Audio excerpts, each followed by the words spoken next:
अस्सलाम वालेकुम। चलते फिरते मैं आपको खुशामदीद कहता हूँ। इस वक्त मैं मौजूद हूँ मलिर एक्सप्रेस वे पर। मलिर एक्सप्रेस वे की दो बड़ी खबरें, एक तो गुड न्यूज़ है और एक तो बैड न्यूज़ है। पहले गुड न्यूज़ की बात करते हैं। देखिए, काम अच्छा खासा खींच दिया, सिर्फ 8 किलोमीटर का काम बाकी रह गया है 39 किलोमीटर के मंसूबे को, जो कि बड़ी तेज़ी के साथ काम चल रहा था और सिर्फ 8 किलोमीटर का पैच जो है वो बाकी रह गया था, चूँकि मट्टी डालने का जो सिलसिला है वो काफ़ी टाइम से जारी था। आप देख रहे हैं जिस मुकाम पर इस वक्त मैं मौजूद हूँ, ये मेन कोजवे, इस कोजवे के ऊपर जीरो था बिल्कुल, मतलब जो लेंथ है वो खासा ऊपर है। अब मैं ऐसा लग रहा है जिस जगह पर मैं खड़ा हूँ, जहाँ पर इन्होंने काम किया है, अच्छा खासा ऊपर रोड कर दिया है। और दूसरी चीज ये है कि मेरे पीछे जो के इलेक्ट्रिक की जो हाई टेंशन वायर थी, जो पुराने खंबे लगे हुए थे, चूंकि इस पूरे मंसूबे को इसके जो रूट हैं 6 लेन पर मुश्तमिल रूट है और यहाँ पर हैवी ट्रैफिक भी चलना है, तो इसीलिए इसकी लेंथ जो है वो उठानी थी। उठाने के बाद ये जो हाई टेंशन की जो वायर आप देख रहे हैं मेरे पीछे, ये रोड को उठान की वजह से जो हाई टेंशन की वायर थी वो बिल्कुल नज़दीक आ गया था, जिसके बाद के इलेक्ट्रिक ने भी अपना काम शुरू किया। और के इलेक्ट्रिक ने यहाँ पर जो कि पूरे मलिर एक्सप्रेस वे पे, अगर आप शाह फैसल की तरफ चले जाएं या फिर ये कोजवे की तरफ आप चले जाएं, जो ये पूरी हाई टेंशन की जो वायरें आप देख रही हैं जो जा रही हैं, इसको अब तब्दील किया जा रहा है। जो पुराना जो खंबा है, जो हाई टेंशन की जो स्ट्रक्चर खड़ा हुआ है, ये इसको तब्दील करके अब एक बड़ा सा खंबा इन्होंने लगाया है, जिसकी जो लेंथ है, जो पुराने खंबे की वजह से नीचे तारे नजर आ रही थी, अब उसको जो है वो बढ़ा दिया गया, उसकी लेंथ में इजाफा कर दिया है, जो कि इसकी हाइट जो है वो काफी ऊपर तक कर दी गई है, ताकि जो ट्रैफिक है, जो जब रोड ये निकलेगा, यानी कि कॉजवे को जाम सादिक की तरफ मिलाने वाला जो एक मेन सड़क है, जहां से बिल्कुल सामने की तरफ से जो है वो गाड़ियां गुजर रही हैं, उन गाड़ियों को डिस्टर्ब किए बगैर यहाँ पर एक ब्रिज बनाया जाएगा। ब्रिज बनाने के लिए गार्डर यहाँ पर रखे हुए हैं, गार्डर बनाने का अमल भी शुरू हो गया है। और साथ ही साथ इस पूरे 39 किलोमीटर का मंसूबा जो पूरे के पूरे, यानी कि आपको मेन डीएचए फेज 8 से फेज 9 को जाकर कनेक्ट करेगा, जिसमें M9 मोटरवे की तमाम सोसाइटी से आपका जो रास्ता होगा, जो हम अक्सर गुजरते हैं लियारी एक्सप्रेस वे को इस्तेमाल करते हुए या फिर मलिर कैंट के रास्ते को इस्तेमाल करते हुए हम जाते हैं, वहां पर सबसे ज्यादा टाइम जाया होता है, ट्रैफिक भी बड़ा होता है और शारा फैसल भी सबसे ज्यादा ट्रैफिक जैम रहता है। उसकी सबसे बड़ी वजह यह है कि M9 मोटरवे की सोसाइटी का जितना भी ट्रैफिक है वो हमारे पास 2 से 3 रास्तों से गुजरता हुआ जाता है। पहला रास्ता जो शारा फैसल है, दूसरा रास्ता जो कि ये मलिर जो लियारी एक्सप्रेस वे है, और तीसरा रास्ता शारा लियाकत है, वाटरफ्रंट चौराही से गुजरते हुए लोग जाते हैं। तो ये 2 से 3 रास्ते हैं जहां से M9 मोटरवे को कनेक्ट किया जा सकता है। बदकिस्मती से इन रास्तों के ऊपर सबसे ज्यादा ट्रैफिक जैम रहता था, और शारा फैसल पे भी आप शाम के औकात में चले जाएं, सबसे ज्यादा ट्रैफिक जैम रहता है। मगर इस मंसूबे के संगे बुनियाद रखने से बड़े मुस्बत नताइज हमें देखने को नजर आ रहे थे, यानी कि 25 मिनट में आप फेज 8 से फेज 9 को कनेक्ट करेंगे, जो कि M9 मोटरवे पर जितनी भी सोसाइटी हैं उससे आपका जो रास्ता है जो बड़ा तवील हुआ करता था, अब ये सुकड़ कर तकरीबन कोई 25 मिनट में आप मेन M9 मोटरवे पहुंच जाएंगे, जिसमें बड़ी बड़ी सोसाइटियों से आपका रास्ता जो है वो खासा कम हो जाएगा। जहां पर आप 1.5 घंटे में पहुंचते थे, वहां पर आप 25 मिनट में जो है वो सफर कर सकेंगे बगैर किसी ट्रैफिक के। आपकी गाड़ी रवा दवा होगी और आप सुकून से शहर कराची के एक कोने से दूसरे कोने भी जो है वो पहुंच सकते हैं। 6 लेन पर मुश्तमिल ये रोड होगा, 39 किलोमीटर का मंसूबा है। जाम सादिक से ये शुरू होगा, पहला इंटरचेंज, इसके 6 इंटरचेंज बनाए जाएंगे, जो कि पहला इंटरचेंज आपका जाम सादिक, दूसरा इंटरचेंज कॉजवे जहां पर मैं मौजूद हूँ, तीसरा इंटरचेंज शाह फैसल, चौथा इंटरचेंज लांडी, पांचवा इंटरचेंज जो है वो मेमन बोर्ड, और छठा इंटरचेंज आपका मेन काठोर पर जाकर जो इसका इख्तिताम हो जाएगा। 6 लेन पर मुश्तमिल ये रोड होगा, अच्छा खासा वाइड बड़ा रोड है, जिसमें 3 लेन जो है वो जाने के लिए होगी और 3 लेन जो है वो आने के लिए होगी। ये मंसूबे का फायदा ये है कि आपको तवील रास्ता इख्तियार नहीं करना पड़ेगा। आप मलिर एक्सप्रेस वे को इस्तेमाल करते हुए शहर कराची से बाहर भी जा सकते हैं और शहर कराची के अंदर भी आ सकते हैं। इस पूरे मंसूबे से हैदराबाद का जितना भी ट्रैफिक है जो शहर के अंदर से आ रहा है, उसको भी बड़ा फायदा पहुंचेगा।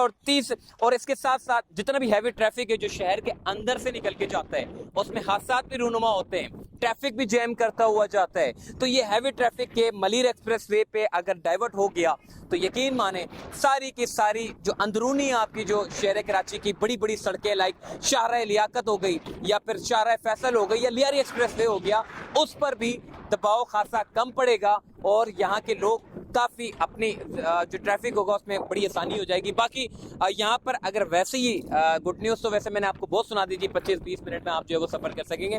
बैड न्यूज़ ये है, उसके मुतालिक बात कर लेते हैं। देखें, ये जितना भी मंसूबा है ये पब्लिक प्राइवेट पार्टनरशिप के तहत जो है वो किया जा रहा है। इसमें मुख्तलिफ जो ज़राए हैं जिसमें फंड्स के चूँकि इतने बड़े मंसूबे पे सिंध गवर्नमेंट भी शरीक है, इसके अलावा ADB भी शरीक है, इसके अलावा पब्लिक प्राइवेट पार्टनरशिप के तहत मुख्तलिफ लोग इसमें जो है वो अपना हिस्सा शामिल कर रहे हैं ताकि ये मंसूबा जो है वो कंप्लीट किया जा सके। मगर बदकिस्मती से ये जो मंसूबा है इसके काम को फिलहाल सुस्त रवि का शिकार इसलिए है चूँकि एशियन डेवलपमेंट बैंक जो कि सबसे बड़ा इदारा है, जो बड़ा माली ताउन कर रहा है इस मंसूबे के लिए, उसने फिलहाल अपने इस मंसूबे पे जो है वो फंड्स रोक दिए हैं।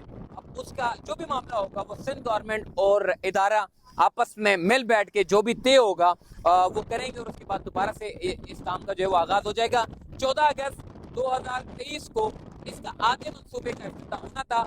चूँकि शाहराह फैसल पे ट्रैफिक सबसे ज्यादा जैम रहती है जिसकी वजह से शहरियों को मुश्किलात का सामना था, तो फैसला ये किया गया था कि यहाँ पर कोज़वे पे ये जो जाम सादिक से शुरू करेंगे और लांडी तक इसको फंक्शनल बना के ट्रैफिक खोल दिया जाएगा और 2024 में जो कि 1 साल के बाद जो आधा रास्ता बाकी रह जाएगा जिसमें लांडी से आगे भीमन गोट, जुम्मा गोट और इसके साथ साथ काठोर ब्रिज तक ये पूरा मंसूबा जो है मुकम्मल कर देंगे। 2 फेजेस में मुकम्मल करने का जो है वो फैसला किया गया था। मगर बदकिस्मती से जैसे ही फंड रोके गए तो उसके बाद फिर ये मामला जो है वो पेंडिंग का शिकार रहा। काम बड़ा तेजी से चल रहा था मगर अब सुस्त रवि का काम सुस्त रवि से इसलिए शिकार हुआ क्योंकि फंड्स मिलना बंद हो गए और यहाँ पर जो है वो मामला जो है वो चूका दूर रहा। वरना ये 14 अगस्त 2023 में इरादा था सिंध हुकूमत का कि जाम सादिक से लांडी तक इसको जो है वो स्टार्ट कर दें ताकि जितना भी जो शाहराह फैसल का जो ट्रैफिक है उसमें भी खासा कमी आएगी। जो लांडी जाने वाले लोग हैं वो इसी मलिर एक्सप्रेस वे को इस्तेमाल करते हुए शाहराह फैसल को ड्रॉप करेंगे, मलिर एक्सप्रेस वे को ज्वाइन करते हुए लांडी पहुंच जाएंगे जो कि कमोबेश मेरे ख्याल है 10 मिनट के अंदर वो लियारी 9 बल्कि मेरे ख्याल है 8 से 7 मिनट के अंदर अंदर जो है वो लांडी तक पहुंच जाते। लेकिन ADB ने जो फंड्स रोके उसकी सबसे बड़ी वजह यह है जो कि हमने पहले भी हमें देखने को मिली, सीपा को जो शिकायतें मौजूद होती हैं कि यहाँ पर जो है वो ग्रीनरी को काटा जा रहा है और लियारी नदी जो कि एक जब बारिशें होती है तो फ्लड्स लेकर आता है, सैलाब का पानी जो है वो इधर गुजरते हुए जाता है। ये सबसे ज़्यादा मुतासर कुन होगा यहाँ के जितने भी जो किसान हैं जिन्होंने जिनकी ज़मीनों पे हरियाली हुई हुई है वो सब ख़त्म हो जाएगी और जितने भी जो आप चरिंद परिंद है जो हमारे पास गिनती के जो ग्रीन बेल्ट है वो बाकी रह गए इस शहर कराची में, वहाँ पर अगर इस तरह की कंस्ट्रक्शन कर दी जाए तो इससे एनवायरनमेंट पे काफ़ी असर पड़ेगा, हीट स्ट्रोक पर काफ़ी असर पड़ेगा। हीट वेव शहर कराची में बढ़ रही है जिसकी वजह से सारी चीज़ों को देखा जा रहा है। तो ये कुछ ऑब्जेक्शन जो है वो देखने को नजर आए जिसकी वजह से इस मंसूबे में ADB ने अपने हाथ फिलहाल रोक दिए हैं। अब सिंध हुकूमत और ADB के दरमियान जो भी मामला होंगे उसके मुतालिक हम आपको आगाह करेंगे। मगर फिलहाल अच्छी खबर ये है कि ये एक बड़ा ज़बरदस्त किस्म का मंसूबा जो कि 25 मिनट में आप एक जगह से दूसरी जगह पर पहुंच जाएंगे। लियारी नदी नहीं बल्कि मलिर नदी के साथ साथ लेफ्ट साइड पे ये 6 लेन पर मुश्तमिल रोड होगा। मेरे अगर बैक साइड की तरफ आप देखें तो ये जो सामने मेरे जो आपको के इलेक्ट्रिक के जो पोल्स नज़र आ रहे हैं अभी यहाँ पर इसके जो कि एक बड़ा तवील काम था, एक बड़ा लंबा चौड़ा काम था, इस पूरे काम को बदला जा रहा है। पुराने खंबे हैं उसको रिप्लेस करके बड़े खंबे लगाए जा रहे हैं ताकि यहाँ पर ब्रिज भी बना दिया जाए और सड़क को निकालने का अमल जो है वो शुरू कर दिया जाए। मलिर एक्सप्रेस वे के मुतालिक बहुत सारे लोगों ने मुझे कमेंट किए थे जी आप कोई अपडेट दें, ताज़ा तरीन कोई अपडेट दें। तो भाई ताज़ा तरीन अपडेट फ़िलहाल यही है कि काम अच्छा चल रहा है और इंशाल्लाह आगे जाके भी खुशखबरी मिलनी है। और के इलेक्ट्रिक का जो एक लंबा चौड़ा काम था जिसको करना बड़ा मुश्किल था लेकिन यहाँ पर के इलेक्ट्रिक ने अपना संगे बुनियाद रखा और ये जो नए खंबे डालने का सिलसिला है वो जारी है। बाकी जो भी अपडेट होगी हम आपको उसके मुतालिक आगाह करेंगे। अपना ख्याल रखिएगा, वीडियो को ज़्यादा से ज़्यादा शेयर करें। अल्लाह हाफिज़।